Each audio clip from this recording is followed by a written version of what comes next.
Second point is, I think if John Malkovich had started Chariot Religion, I think he would get a pretty good following. I bet that there would be a lot of people that would. I would be his first follower under 100%. John is an absolutely lovely man. So. I would be right after you, if anything, just to get an interview with him, right? Just to be able to talk to him.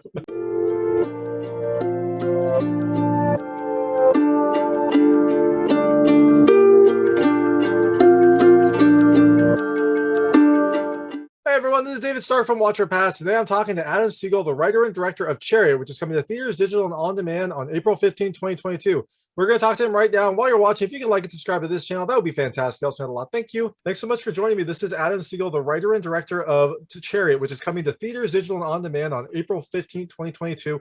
It is a interesting sci-fi film. I had to watch it twice to kind of really get what was going on, but thank you so much for your time. I guess I'd love to pick your brain because I just want to know what happened and how this came out of your head.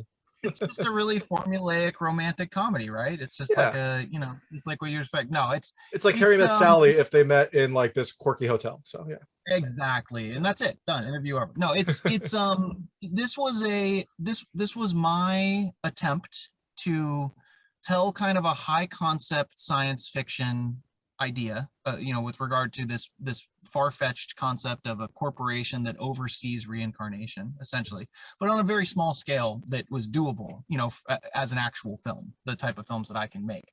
So, I wanted to kind of just sort of prick at that story, and just almost give like convey the themes and the emotions of that story and that concept more so than a beat by beat telling of it, if that makes sense. And so obviously it tells a more challenging version of it for sure, and it has other aspects of it with the building and the other characters and stuff like that are sort of there to create atmosphere, but that's the idea. Yeah, after I watched it, my thought was like, this feels kind of like the idea behind the Matrix, with not as many sci-fi effects, but still kind of like that general idea. And that's kind of how I came to grips with the ideas there. So absolutely. No, I think that's a good example. I mean, anything that sort of questions this, and just like questions what else might be out there, and the Matrix obviously does that on the largest possible scale and in a brilliant way, but it's a similar realm, it's a similar swimming pool to be wading in, just in a very different, more subtle and less bullet timey way. So yeah, for sure. I mean, if there was bullet time, that would have made it a very different movie. But it definitely would be tough to do on an indie budget. For right. Sure. Now that in retrospect, I should have had some bullet time in there. So, just some more action, some more kung fu fights. It would have been a great movie. It would have been easier for me to sell and easier for me to make the movie if I did that. But unfortunately, budgets are what they are.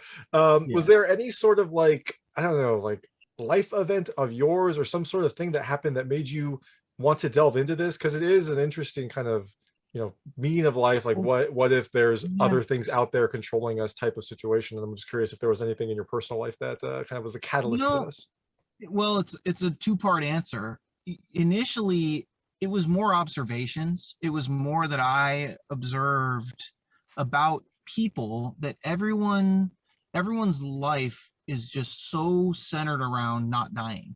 Like it's like what people make every decision about, avoidance of death, essentially, which makes sense because we still don't fully know what happens afterward, regardless of what any religion would tell you. So people have lived their lives in a very specific way. And I noticed this, and I noticed that people would not take chances and not take risks and not do things that I think would lead to a more fulfilling life because they're afraid for their health or their safety or whatever. And so that was just kind of my observation that led to it. But then, horribly, my executive producer on this film, Melissa, who was also my girlfriend for a long time, she actually passed away about a month and a half ago. So after this, like after we had sold it in preparation for release. Oh my gosh. And so it's kind of, in retrospect, has been very odd. Like I've kind of almost been having to like not just look at the film through the lens of the woman who was on set with me making this film with me, but also just like, thinking about the concepts that I wanted to convey in this about, not knowing what else is out there, because that's not the point of the film. I'm in no way espousing that this is the new Chariot religion, and I think John Malkovich, comes and gets you after you die. It's not the case. It's just more the idea that there could be something else, and that we just may not have solved it yet. And it could be as mundane as something like gravity. It just could be a thing.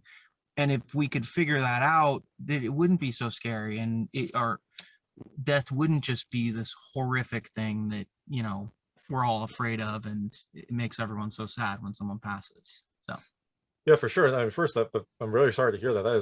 That is a horrible coincidence, and also just a tragic life event. This feels like the movie you would have made after that happened, but it's kind of interesting. Yeah, it's very strange how life works in that way. So yeah, exactly. Second point is, I think if John Malkovich had started Chariot Religion, I think he would get a pretty good following. I bet that there would be a lot of people. I would be his first follower under 100%. John is an absolutely lovely man. So. I would be right after you, if anything, just to get an interview with him, right? Just to be able to talk to him. He would love to talk about that kind of thing. He hates press, but if it was something weird like that, he would do it. So. For sure. So we talked about John Malkovich as part of the cast, but this cast, I loved just kind of how quirky and kind of eclectic they were. Like, it feels like you just kind of picked and choose all these different actors from various facets of the acting world. And you had Thomas Mann, who was great. You had Rosa Salazar, John Malkovich, obviously. Vernon Davis was a really fun addition. Like, where did you get them, and how did you corral them into this strange hotel situation? Yeah, it came about somewhat naturally, as if you can believe it, which was, like, if I tell you it's probably less interesting than it seems. Shane West is an old friend of mine. So he was just a guy who I had always wanted to work with. He was one of the first people I met in LA, and I'd always wanted to put him in a movie, and there was never anything he was right for. And then he was right for this. Scout Taylor-Compton, my production designer, was like, you got to meet this actress, Scout. She's great. She could play this quirky character, and she was awesome. Thomas and Rosa, were both people that I had targeted early on. I loved Thomas in Me and Earl and the Dying Girl. And I loved Rosa in pretty much everything. And so John was actually the first piece, essentially, that came in. And he's obviously sort of the planet around which we all sort of orbited. But yeah, I mean, it came about. And then Vernon I knew I wanted a black man for that role. And so I have my publicist actually represents Vernon. And he said, Adam, you got to talk to Vernon Davis. This guy, he wants to be an actor. I said, he was on my fantasy football team a couple years ago. He said, no. And he lost me that season too, because he didn't make that catch. Yeah, exactly. Yeah, that was the tricky one. But no, I was like, I mean, is he a serious actor? Like, and he said, yeah. And so I zoomed with Vernon a few times. I was like, oh yeah. Like and Vernon's like, it was really cool. The first conversation I had with him, I was like, so you're 49. He said, I'm an actor who played football. He's like, I was good at football, but this is what I really, truly have always wanted to do, always wanted to be. Give me a shot. And he was great. He was awesome to work with, a lovely guy. Yeah, no, and I love that because, given his kind of physical stature and his general size, you would think that he would play more serious kind of, action roles. But then, when he popped in, I was like, oh, that looks like Vernon Davis. And then he plays this kind of like quirky, kind of nerdy almost character. Like that was a lot of fun.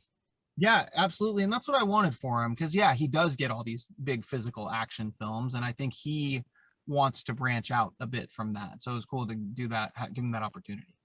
And I love that you mentioned Thomas Mann from Me, Earl and Dying Girl, because I loved that movie, and I knew I recognized Thomas from something. I didn't go back and double check, but yeah, no, that was a treat. Absolutely, that's what made me fall in love with him, and he's so good in Chariot. So it does sound like it's just everyone kind of naturally fit together. I was hoping that maybe there was some party where they're all at, and it's just like, hey, let's all. That's what I said. It's probably less exciting than the reality, which was just that I knew all of them through random, facets of my own life, and then they came in. So. But the exciting part is you had a project that they could all fit into. Absolutely. The cast was very quirky. The location, or I guess maybe, I don't know if you use movie magic to make it a couple locations look like one, that was also very quirky. Where did you find this place? Because every room had a certain character, every kind of location. So that was. So I had an amazing production designer named Scott Daniel, and we knew we were going to shoot in Arkansas. It was funny. We circled in on that very early on for tax credit, and we had a company there that we were going to work with. and there was this really cool old building called the Lafayette in downtown Little Rock, and I was like, oh, this is perfect.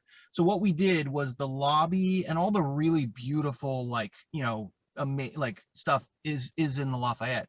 Then there was an abandoned, condemned hotel about a block away. And so Scott went in and totally created Thomas's and Rosa's apartments in the hallway in that building. So it was 2 locations, but they were both just incredible. That's perfect. And I love that. Yeah, like you have the big grandiose scenes, and then you can kind of do what you want with the abandoned hotel. Oh yeah, it was great. Yeah, it was really fantastic. And I was skeptical. I mean, he went in this abandoned hotel and it just smelled like piss. And there was, you know, I was like, whoa. Then Scott's like, no, it's gonna look dope. And he was right. He killed it. They're like, no, this hotel, Thomas's room is going to be real bad. Like, we're just gonna I know. I was like, ooh, okay. So, and there was no power in there. You know, we had to Jenny and everything there, and it was cold in that building. So yeah, this is also seems like the perfect setup for your action Matrixy kind of sequel, where you can't actually destroy the abandoned building because no one cares. Chariot 2, Malkovich's Revenge, coming Yes. in 2024. I would watch that. I would watch that in a second. Cool.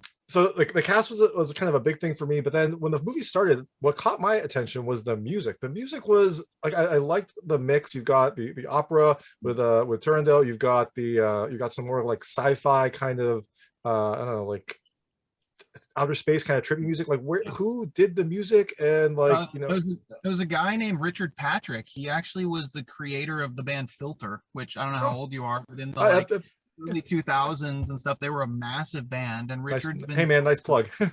Exactly. Yeah, that's Richard. So he was the singer and creator of Filter, and you know, he worked with Trent. He was part of Nine Inch Nails for a long time. And, you know, he and I collaborated on a lot of it, and I kind of gave him the vision, and he executed it masterfully. He was fantastic. Yeah, I loved it. It was, I don't know, I think I noticed music a lot more, and if there's really good music in an indie film, it really just kind of elevate, you know, both the mood and the overall kind of appeal of it. So yeah, I'm a huge music guy for sure. And I actually licensed one song for this film that I was like determined to license for the end credits, the Dan Deacon song, When I Was Done Dying. And I was like, we're getting this song, and we got it. And so I was really stoked about that too. that's awesome, because I've also heard from indie developers where it's like, we had this song that we had in mind and we were playing around it and like we couldn't get it, or it's just like came down to the 11th hour and you're like, we really need to get this song, and they had to kind of like personally write a letter to the artist to get No, it was cool. Yeah, I mean, it wasn't too, and it's not like, you know, it's not a Bruce Springsteen song, so it was not, but it's still well known, and so, you know, it was it, but he liked it. He liked the movie, and so he was like, yeah, they can use my song. So it was a really cool thing. And then he invited me to a concert, and I got to hang out in VIP and meet him, and so it was cool. It was a cool experience. Living that Hollywood lifestyle right now. Yeah, that's me, exactly. Sitting in my car in Florida. Yes. Well, that's a nice place to be right now. It's pretty cold over here. And so Nessun Dorma was also like prominently played. I mean, I love the move that it gave. And then Turandot, the opera based on it, had like 3 riddles as kind of a focal point of it. And I know that there were a couple riddles in here. Were there 3? Did you kind of intentionally put that song in? There was only the one major riddle. They keep trying to tell it throughout the thing, but it's just the one. But it is about the 3 travelers. And, you know, Nessun Dorma was actually a Malkovich suggestion. He said, you should consider this opera, because I told him I wanted an opera song in that scene, and I hadn't settled on it. And he sent me a zip drive with that on it, and it was like a little smiley face zip drive, and he couldn't figure out how to send me the song online, so he had to physically mail me a smiley face zip drive with the song. It took like a month, and I was like, he's like, I got a song, you got it. And I was like, John, can you just figure out a way to Dropbox it to me? But he couldn't, and so I got it, and I was like, oh yeah, this is perfect. So yeah, I know, it's such an iconic opera, and Pavarotti sound is so kind of booming. Like it really does kind of hit that right note right there. I mean, it's Pavarotti, so of course hits the right note, but I mean, the music feels perfectly situated. Yeah, cool. I agree.